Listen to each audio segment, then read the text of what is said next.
all of the different ways that we assess our students come with their pros and cons, strengths and weaknesses, and we're going to look at those. And we're going to look at, within that context, finding ways that we can improve our own assessments. And I put a little asterisk and said as needed with that, because sometimes you find that something like this is just validation of what you are already doing. There is the growth mindset that there's always room for improvement, but I don't think that we, and that's personal opinion, that we give ourselves enough credit as educators for the good work that we already do. So I like to leave room for that. So our advanced organizer, what we're going to be doing today, the format of this workshop is we're going to go through 3 mini case studies, kind of a real world assessment scenario. And with each of those scenarios, we're going to identify the problem with that particular assessment, and then talk about some ways that you could change that assessment, make it over to make it more student friendly, more informative, and more learner centered. So there'll be Sarah Mitchell, Daniel Roberts, and Maria Lopez. And I didn't want to say the topic because that'll give away the problem. So we'll see that when we get to each person. And I think we would be remiss if we didn't talk about generative AI and how generative AI may affect the way we want to look at our assessments and what we're assessing. Throughout, you're very welcome to stop me, ask questions, but I did leave some time at the end for discussion and question and answer. And then we have our time for personal reflection and application. So our first case is Dr. Sarah Mitchell. Dr. Sarah Mitchell teaches environmental science, and one of their learning objectives is evaluating the impact of human activities on ecological systems and proposing sustainable solutions. So Dr. Mitchell's current assessment, this is a snippet of it. If you take a second just to look at this assessment, and keeping in mind that learning objective, especially that verb evaluate, if you would like to, can anyone identify what might be going on with Dr. Mitchell's assessment here? Again, they are wanting to have their students evaluate, but this is the assessment they're using. Any ideas of what might be wrong or where there might be room for improvement? It's too easy to be able to pop the sentence into the computer and have it pop out the answer. Good. These are questions that are very easy to look up. These are questions that are down at the, if we remember Bloom's taxonomy, these are questions that are down at the recall or the remembering level. She's really only assessing the basic terms of environmental science. It's not bringing in that evaluation piece. So in this case, we have a misalignment between our learning objective and our assessment. Now, there are lots of ways to remedy this situation, but let's see what our team came up with here. So one of the things Dr. Mitchell could do instead, when you have an assessment at that higher level, is you move into the project-based learning space, identifying a real-world issue, analyzing its impact, and proposing those solutions. And when you write your assessment and that purpose statement, look to kind of have the same wording in your assessment that you had in your objective. So notice the objective said propose sustainable solutions. Wow. And that same wording is here in the learning. Students could write reflective essays. Again, see that connection between the language of the learning objective and the language of the assignment, evaluating the human activities. Students could then present their findings to the class or a broader audience. And there is room to keep the multiple choice format and even keep those same questions. Again, recognizing the good, hard, time-consuming work that was done on them. You can break those tests into smaller, low-stakes quizzes and use them either as pre-assessments to see if students already have that foundational knowledge, if you teach that foundational knowledge, to assess that foundational knowledge in a low-stakes manner. And you can also write multiple choice questions that are of the higher order. And in the chat, I'm actually going to put a link to a Google Doc. And I'm going to switch my share real quick. So the Google Doc that I just shared with you is resources, and they do follow in order of what we are going through today. So here with Dr. Mitchell, we have the multiple choice section that you can unfold, and it gives you some tips based on that assessment problem. Using the multiple choice questions for formative assessment, to use the immediate feedback feature. Canvas will allow you to, even on multiple choice, by answer. So if you have a distractor and that distractor tells you that a student is thinking a certain way or has a certain misconception, you can put that feedback right on the question and they can get it immediately. And it does take some work up front to put all those different pieces of feedback in. But once it's done, it's done. And it becomes a much more powerful tool for students as they're working through the learning.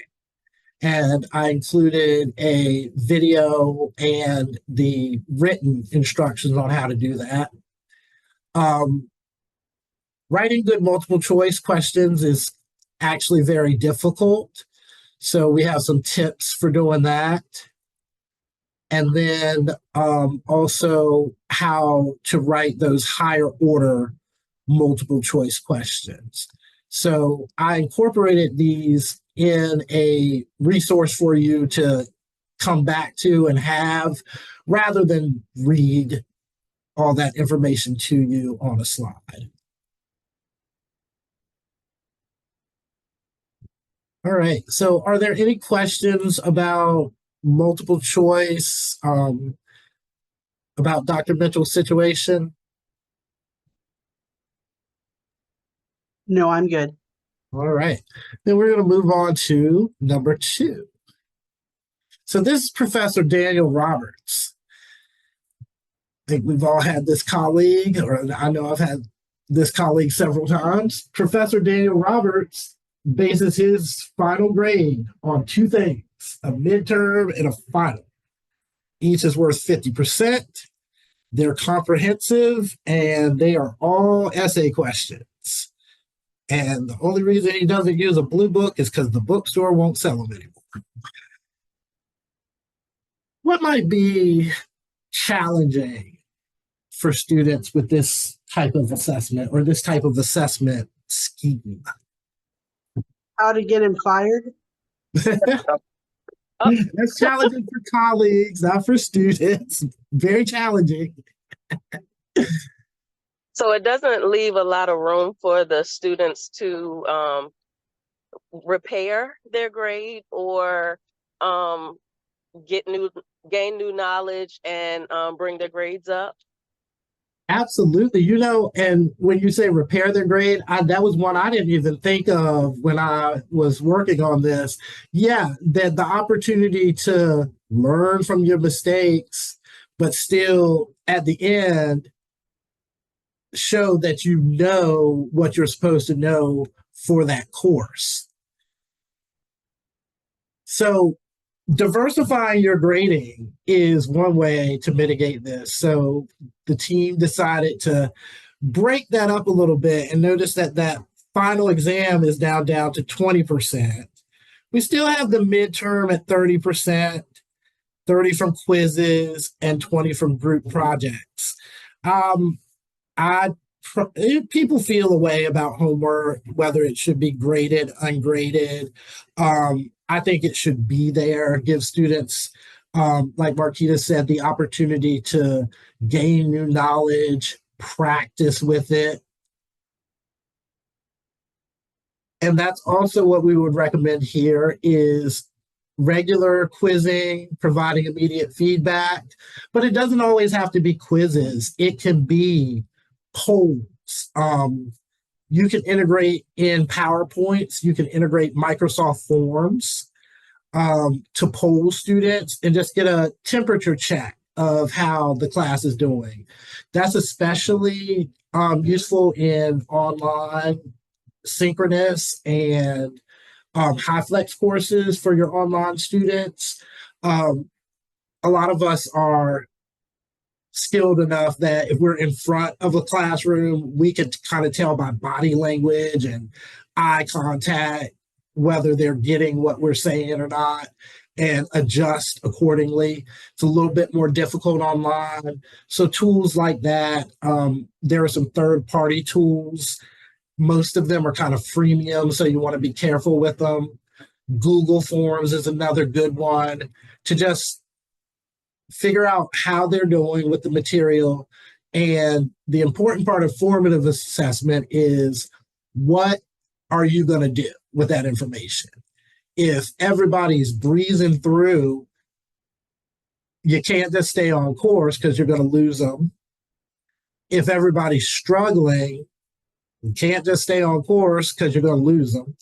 So have that in mind of how can I make those adjustments. And again, for a lot of us, it's just natural. We've been doing it long enough that you kind of know where you're going to go. But something to think about. Encouraging teamwork, deeper exploration of the topics, and that supportive learning environment. Again, learning from each other, gaining that new knowledge, the ability to correct their mistakes, all very important. And again, the things I mentioned like Google and Microsoft Forms, polling software, and feedback are all in that resource document. Any other thoughts around a large chunk of the grade being devoted to one or two assessments? It limits results to those that are skilled in that type of analysis. So Yes, it's just not right. that's another thing, and we're going to kind of address that in the next scenario. Actually, it lends itself to people who are good at writing essays. And when you look at your learning objectives and your discipline, maybe history does lean a little writing heavy. But there are other things you can do with a history degree. You could be a museum curator and set up exhibits. You could be a tour guide at a historical site and you have to talk about it. So just kind of looking at what your discipline demands, what are some options within your discipline. And since your students are just learning, you don't want to throw them in the deep end, ease them into what it is that where they need to go. All right. And Dr. Maria Lopez. Dr. Maria Lopez has a public speaking course. The final assessment is a speech delivered to a large audience. Some of her students have severe anxiety or disabilities that make that format challenging. So with this one, we've kind of given away what the situation is here. But does anybody have any potential solutions?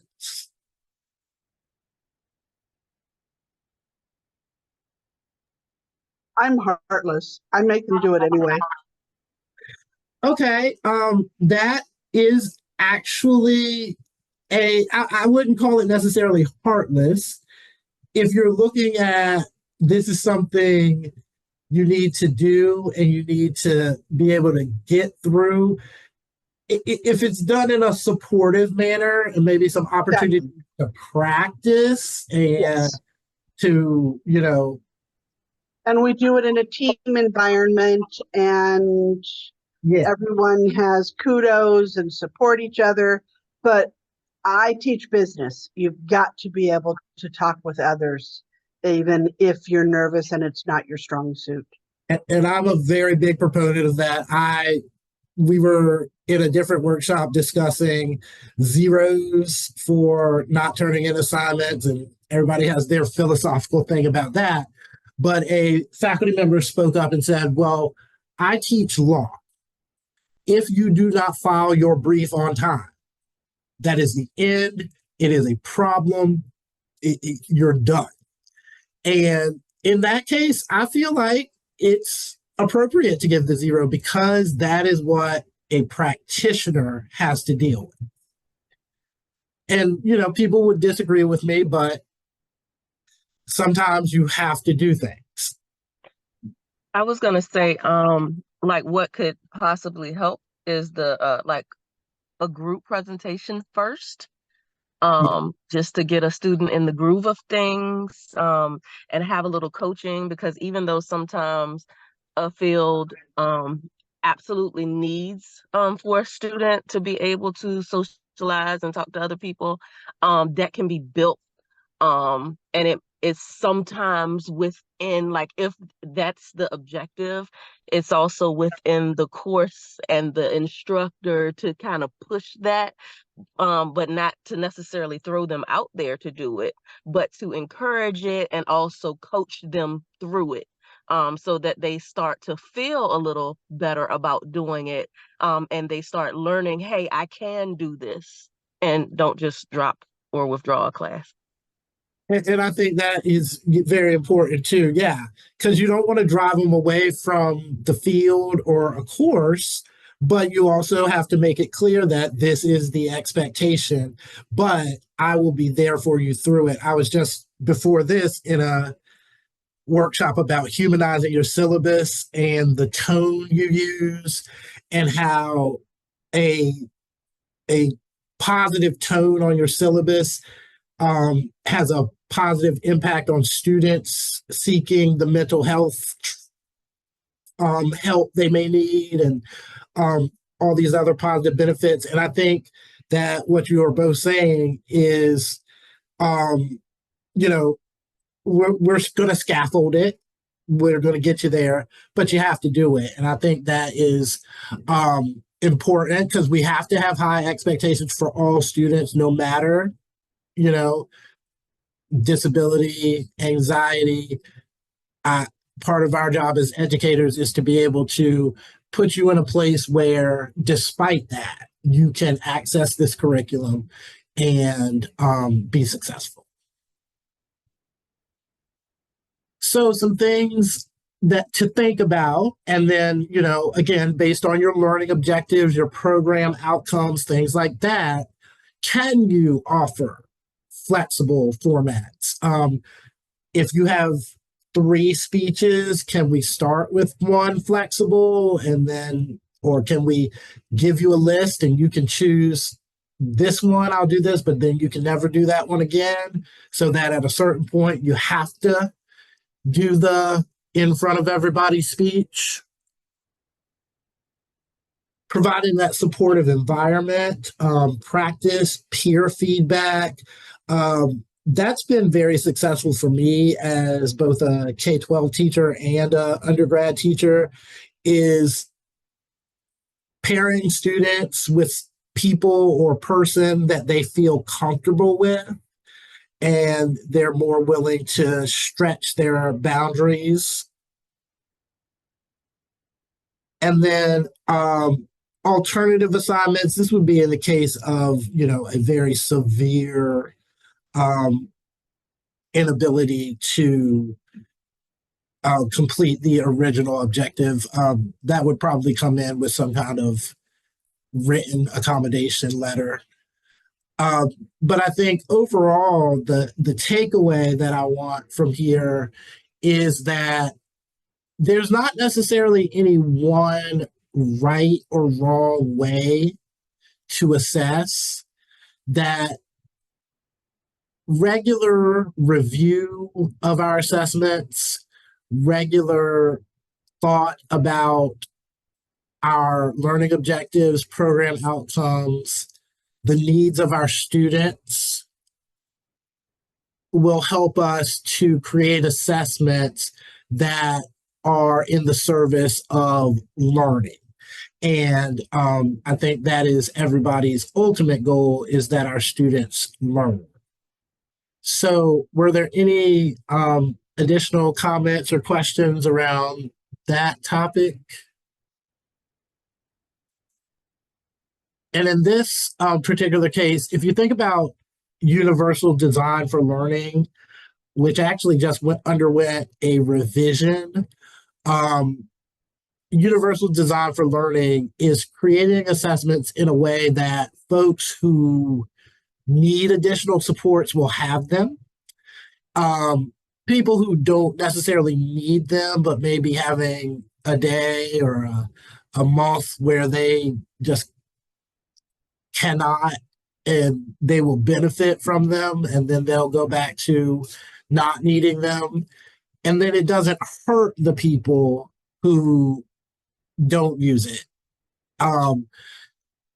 Removing the barriers to learning is really the point of UDL. And if we universally design our assignments, then we tend to run into less of the last minute, oh my God, I can't do this. And again, in your resource guide, there is a section on universal design for learning, and thinking about your assessments in that context. Robin, you were going to say something. I cut you off. I was just going to say, no, I'm good, but you added valuable stuff. All right. So now the elephant in everybody's room, AI and making over your assessments in the age of AI. So no matter how you fall on the AI standpoint, vehemently against it, vehemently for it, somewhere in the middle, what it has done and what it will continue to do, because my slides are actually a little outdated because they dropped this new model that can do a little bit more than the old one can. So AI opens the opportunity to review your current assessments. And if you're worried about AI, it gives you the opportunity to review them and make them AI proof. If you're pro AI, it gives you the opportunity to review them and incorporate AI. If you're in the middle, you can do a little of both. But I think we'd be remiss in burying our heads in the sand and just la, la, la, la, la, no AI, it doesn't exist.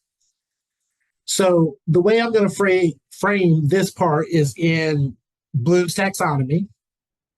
And for each level of Bloom's taxonomy, going to talk about what AI can do, what it can't do, and some assessment considerations. So at the remember level, your basic fact level, AI, this is where most of the models that folks have access to most of the free models, this is where they shine, is that fact retrieval. And I think sometimes folks think AI and they think like Data from Star Trek or HAL from 2001: A Space Odyssey, but AI is like a Google that's read more books and it can pull from all of them individually and put something together rather than just tell you the titles. So it's really good at retrieving. And because of that, your assessments at this level, especially if they're not given in a proctored situation, you're probably going to want to adjust them in some kind of way.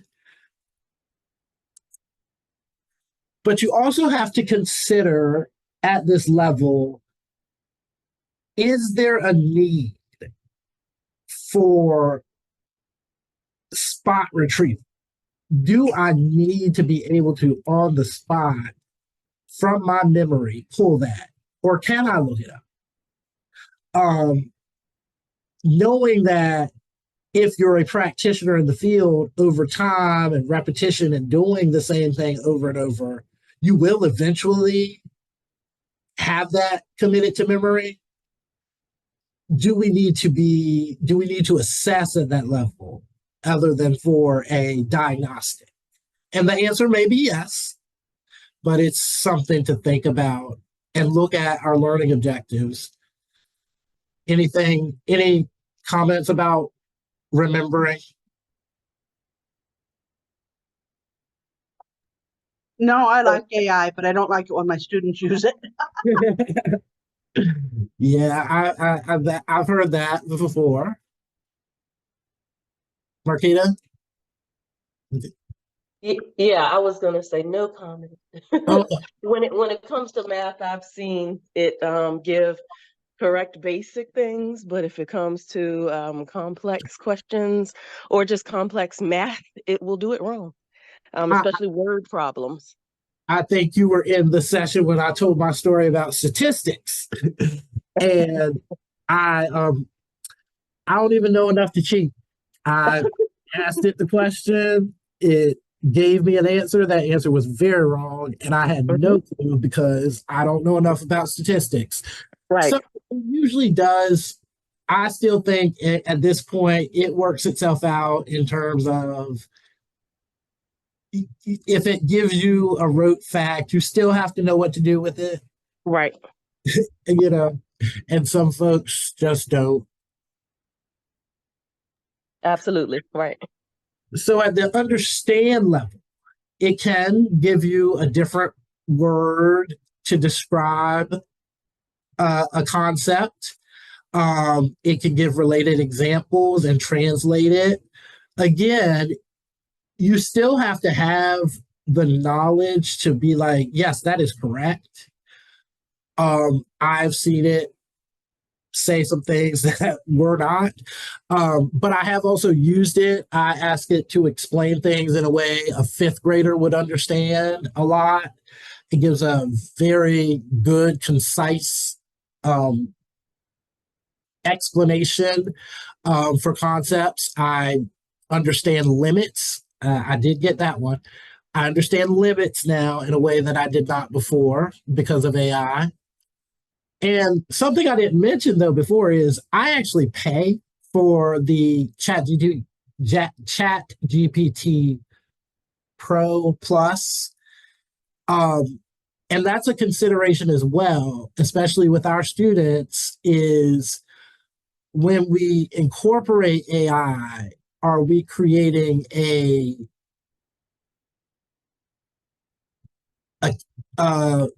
where a pay to play kind of situation where those who maybe can afford the more expensive model are going to do better than those who maybe have to use the base model. Again, that's just me. That's not a representation of anybody else's thinking but my own. But it is I think, an ethical consideration as an educator. How am I making sure that there is equal access and opportunity? Can I make sure there's equal access and opportunity? And I have absolutely no answers to that. So I welcome any thoughts. But what AI cannot do is contextualize, especially within emotions, morals, ethics.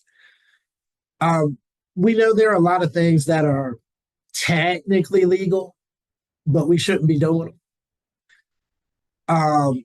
Some things that, I mean, yeah, I suppose you can, but should you? AI can't even grasp those concepts. So when you are writing your assignments, make sure or think about having assignments that ask students to make those connections, to make those moral and ethical contextual judgments. Like, do you understand that this is a thing, but do you understand that, like, multi-level marketing? Technically kind of legal. Is it ethical, moral? And again, those are judgments. So just thinking about that. Having them at this understand level, relate it back to specific course materials alongside peer and instructor feedback. Because what you're doing then, what AI does is if I put a question or a prompt into AI, is it goes out looking for patterns. So it's looking for things that are constructed in that way, and then it's feeding back the answers to that. So if you're using specific materials and then also feedback from an individual person, that was not used in the model that trained the AI. So it doesn't have that context. So it can't give an appropriate answer. So something as simple as, in your answer, refer to this specific article or this specific chapter from the text, these specific set of images will put that onus back on the human, because the AI is not going to have that context. At application, AI can use a process, model, or method to illustrate how to solve quantitative inquiry, and sometimes it can use the process or model or method.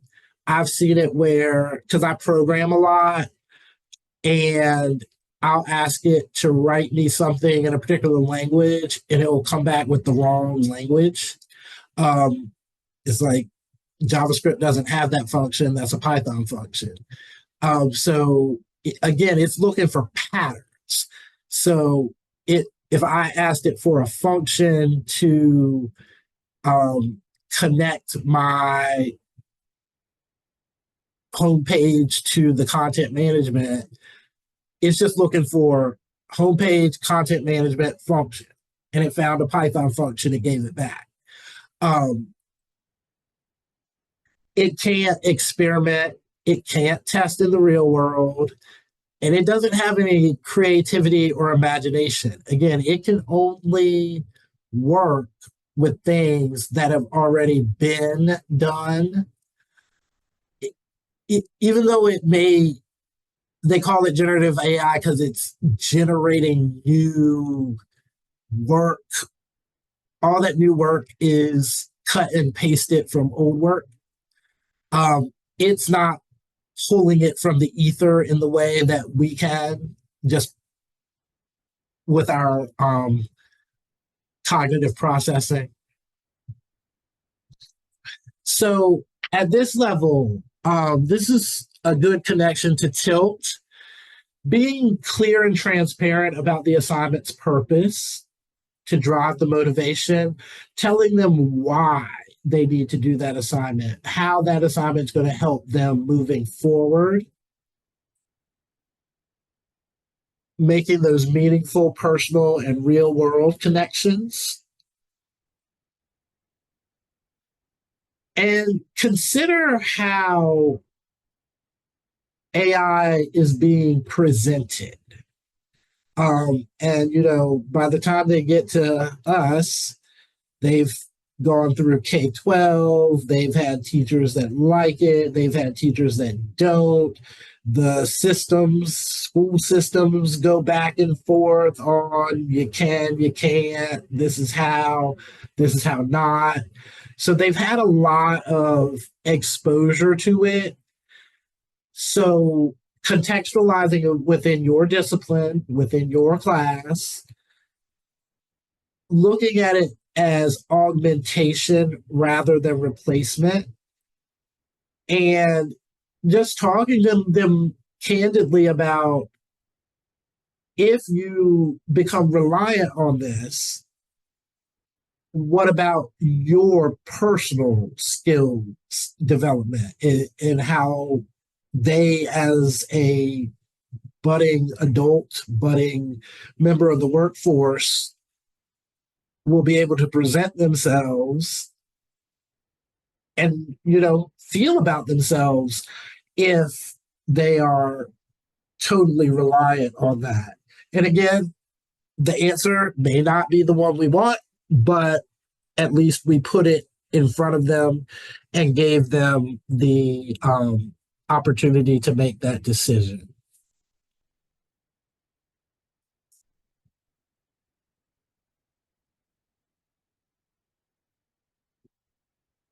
Another consideration is the field. Are there standards for AI usage in your field? I know in mine, it's education and specifically educational technology. Use with attribution is kind of the current standard. I know some fields are very against it. In empirical published work, it's journal by journal, and a lot of journals have said, like, no, you can't cite that in a paper. We're not going to publish it. You can't list it as an author. So things like that. So what are the standards in your field can also frame how it is used. At the analyze level, it can compare and contrast. It can infer trends and themes. It can compute, and it can use mathematical models like, functions and limits and derivatives to predict, kind of like you would predict the stock market. But it can't think critically. It can't reason either cognitively nor effectively, so with emotion. And that may change. There's a new model, the strawberry model that OpenAI just released, that is supposed to be able to reason. I have used it once. I haven't personally seen any reasoning, but that is on the horizon, and we know once OpenAI puts theirs out, everybody else is going to follow with their version of that. So the reasoning part may be coming. They can't relate it to authentic problems, decisions, or choices. So at this level, kind of think holistically. Think about how what you're doing currently contributes to that greater outcome, what it means to be a practitioner, and authentic and experiential learning, and that kind of will mitigate the ability to just turn to the AI for the answer. At the evaluate level, it can identify pros and cons. And as Robin was saying earlier, as an educator, it can develop rubrics because rubrics are very important, so much so that we have a whole workshop coming up just on rubrics. And I am particularly awful at them. But the AI has actually helped me to become a better rubric writer. It can't write them for me. What comes out doesn't all, I've never had it spit out one wholesale that meets the needs of me and my students, but it gives me somewhere to start. And I can put it back and say, okay, this is what I came up with, critique it, or, any suggestions. Sometimes I take them, sometimes I don't. But it is a useful tool. But again, AI cannot engage in metacognition, and it can't think about the ethical consequences of different choices. And when we're talking about evaluation, have the students evaluate the output of generative AI. Show them that it's not always right. It's not always good. You just can't take it at its word. And then if you are into using generative AI in your classes, blend it in with learning activities that require the human cognition and metacognition. Again, let it give them a starting point, and then they have to work from that. And then at the create level, it can suggest alternatives. It can list potential pros and cons, and it can describe successful real world cases. Because again, it just has access to a lot of documents. So if you ask it to develop a business plan for an ice cream truck, it can find a business plan for an ice cream truck that has already worked. Give me a business plan for an ice cream truck that's never been done before or that is unique. It's going to struggle with that because that requires that imagination, that knowledge of the real world that it just doesn't have. Cannot formulate original solutions, human judgment. If it tells you to sell vapes out of your ice cream truck, well, we know in the real world, possibly legal. Ethically, morally, maybe a problem. Collaborate. It can't collaborate without specific prompting. In order to get the AI to work with you, you have to very specifically tell it, this is what I want you to do. Otherwise, it's just going to spit out an answer. You can say to it, I want to work on this problem. Ask me questions step by step. Give me the answer. I'll give you feedback, and it'll do that, but it won't go back and forth with you unless prompted. And here again is, can AI augment the creative workflow? I remember when Wikipedia came out, or even when Google came out, it seemed like we are going through the very same thing where it's this thing can get this information and we got to stop it because it'll ruin the world. And, maybe this will be the one, I don't know.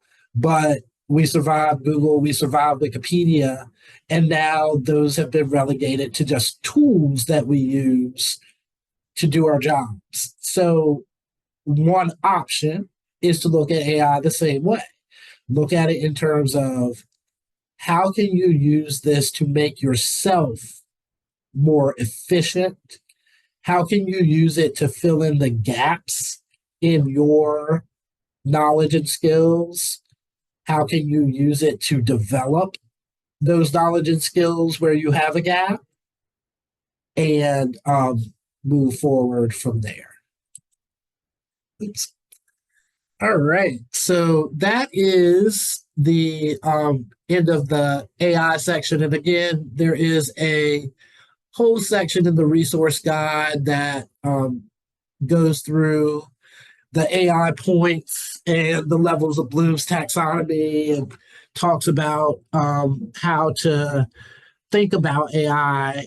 Some of them do take a more positive spin than others, but I think in totality, they're fairly balanced. You will also have access to all of the slides or all the slides from this presentation. So this is the discussion and Q&A portion of the workshop. Does anybody have anything they'd like to add to our assessment makeover discussion today?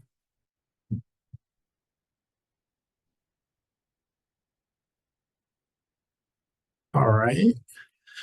Then we will move from there into the reflection piece.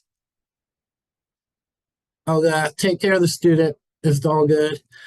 In the reflection piece, I stay until 2:30 when the workshop's over, but I do understand that sometimes it's easier to kind of go back into your own space with your own things and, synthesize what you have heard today. So if you want to go ahead and exit the meeting, you are free to do so. If you'd like to stay, that's also fine. Like I said, I'll keep the meeting open till 2:30, so you can come back if you have a question. You will get a follow-up email with the slides. You have the resource guide, and then the survey. I know a QR code over Zoom, but they will also send that with your follow-up email. Thanks so much. You're very welcome. Thank you for coming. Of course. Have a good day. You as well. Thank you.